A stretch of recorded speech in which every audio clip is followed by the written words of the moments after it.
이것은 명백한 정당 활동의 방해이고 자유에 대한 명백한 침해입니다. 방역을 빌미로 자주의 요구, 평화의 요구를 가로막지 마십시오. 경찰이 지금 나왔잖아. 아이고 보내라고. 인터뷰 못 지나가세요. 어떤 것 때문에 그러시는데? 근데 못 찍으러 가시는 거. 예, 감사합니다. 이제 그만 불법 집회 시위 형태는 중단하시고 해산하여 주시기 바랍니다.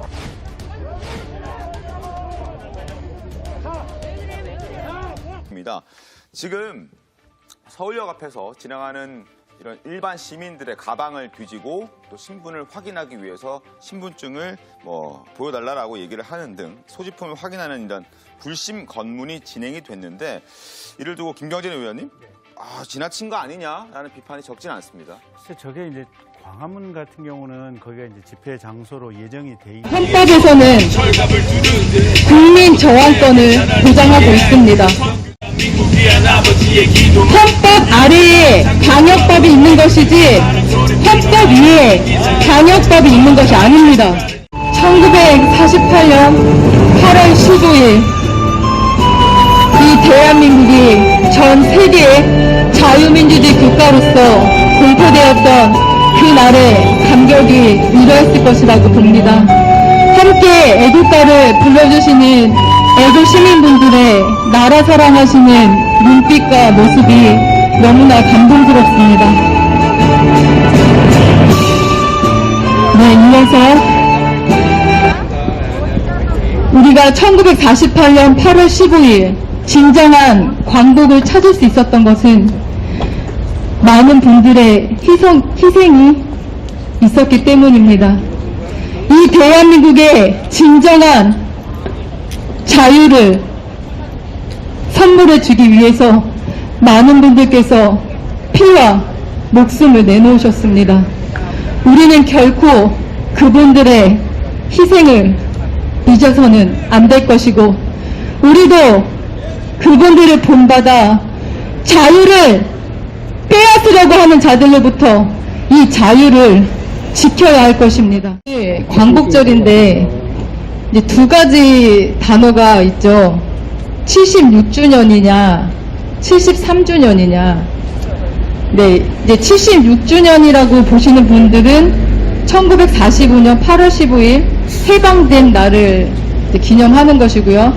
73주년이라고 생각하시는 분들은 1948년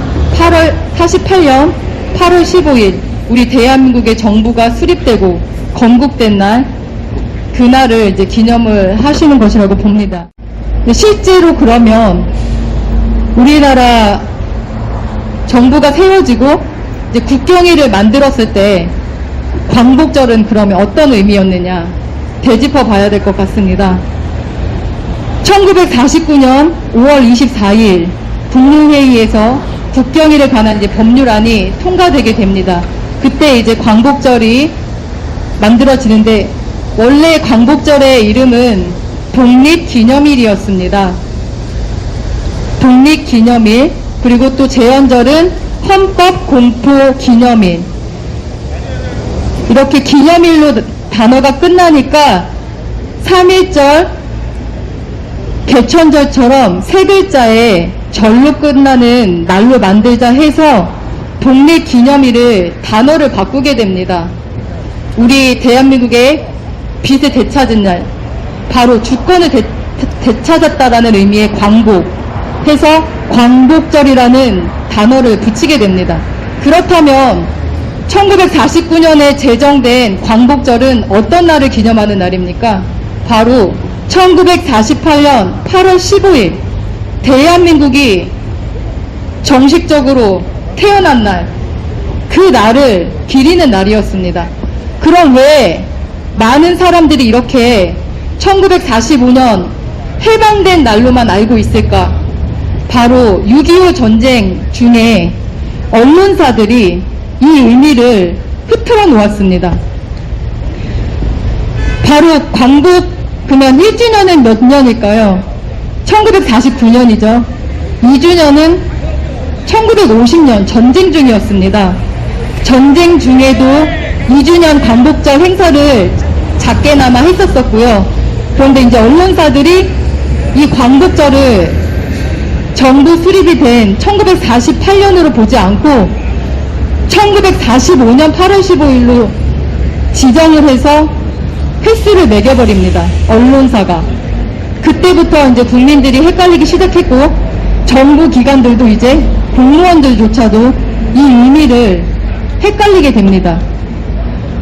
분명히 행정안전부 국가기록원에 광복절 제정 이유는 이렇게 표기되어 있습니다. 잃었던 국권을 회복하고 대한민국의 정부 수립을 경축하며 독립정신의 계승을 통한 국가 발전을 다짐하기 위함이다. 이것이 광복절 제정 이유입니다.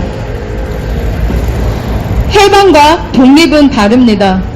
우리가 일제히 해방은 됐지만 주권이 있었습니까? 이런 민주주의, 자유민주주의 체제에 주권을 가지고 있었습니까? 미 군정으로 4년의 시간을 보내게 됩니다.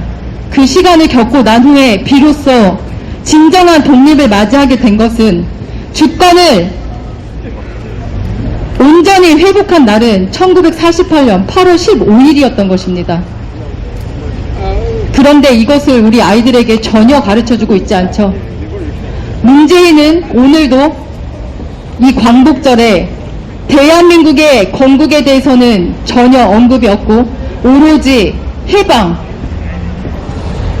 일제로부터의 해방에 관해서만 말을 했고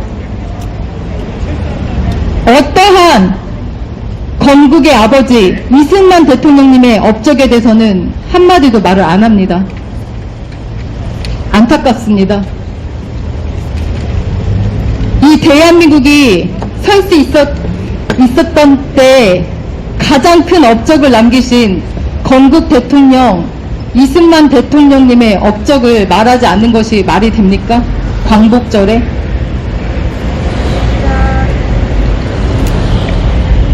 그래서 여러분들께서 배우셨던 광복절 노래는 해방의 노래가 아닙니다.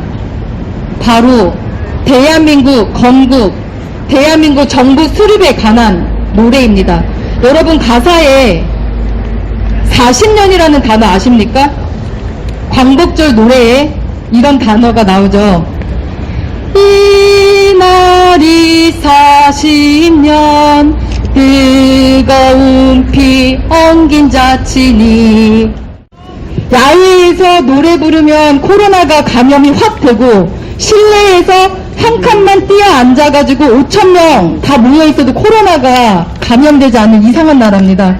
야외에서 광복절날 광복절 노래 부르면 코로나가 아주 전파가 잘 되기 때문에 지금 감시를 받고 있습니다. 그리고 여기 지금 가사에 보면 이거 혹시 의문 안 드셨나요?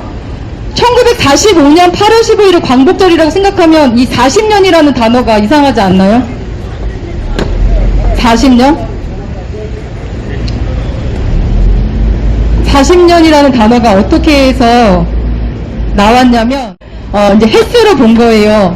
일제치하 36년, 횟수로 36년, 미 군정을 4년으로 봅니다. 그때 당시에 상식적으로 횟수로 미 군정을 4년으로 36 더하기 4년 해서 40년.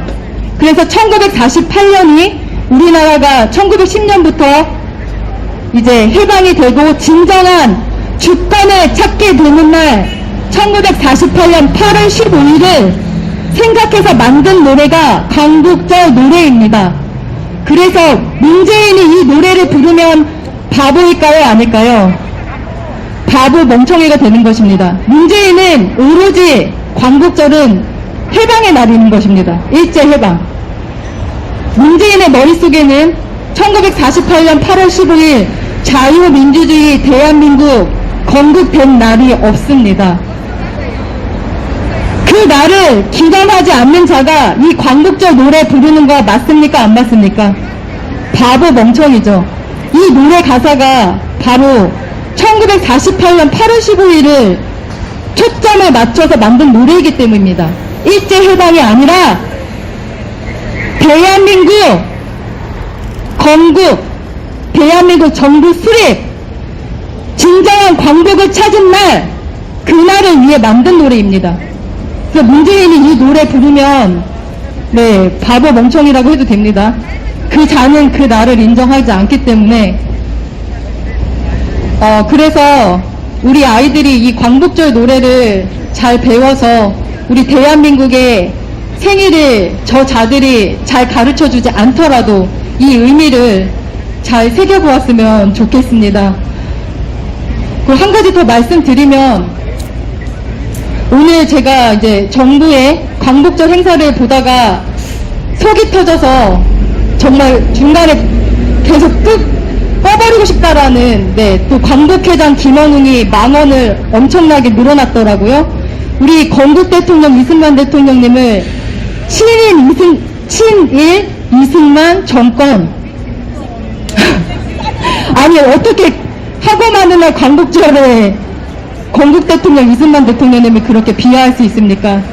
네, 문재인 아웃되는 날 저 김현웅도 아웃되리라 봅니다. 네, 지금은 좀 참겠습니다.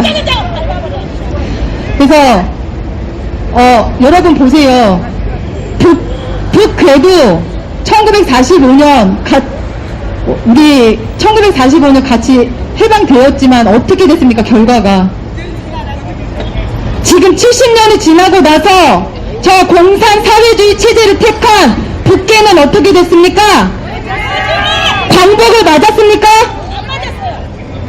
그 북괴에 지금 광복이 있습니까? 왜 똑같이 해방 맞았는데 저 북괴에는 광복이 없습니까?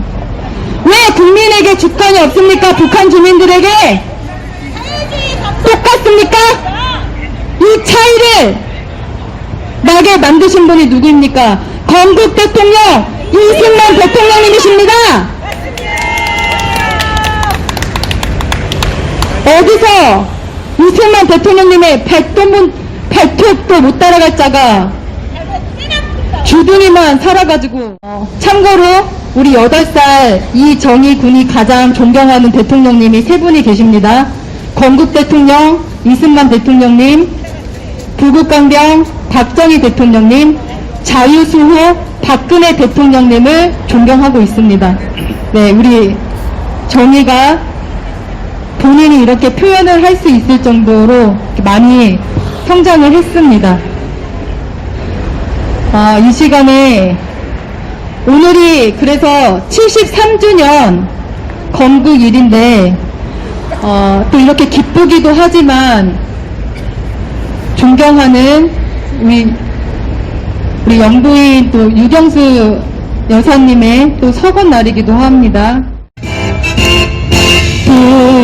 다시 만져보자 바닷물도 춤을 춘다 기어이 드시려다 어른님 번님 받지하리 이달의 40년 뜨거운 피 안긴 자치니 길을 지키세 길을 지키세 보냄이 이집간다 지나는 이집간다 다 같이 보고 싶어 잘 갔다 기억하니 가게 세계의 불안비 거룩한 빛 있어 나르니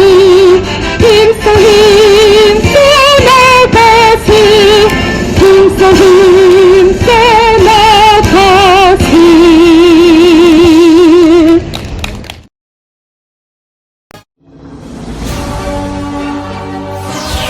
상당수의 일본인들은 조선에서 계속 살기를 원했다.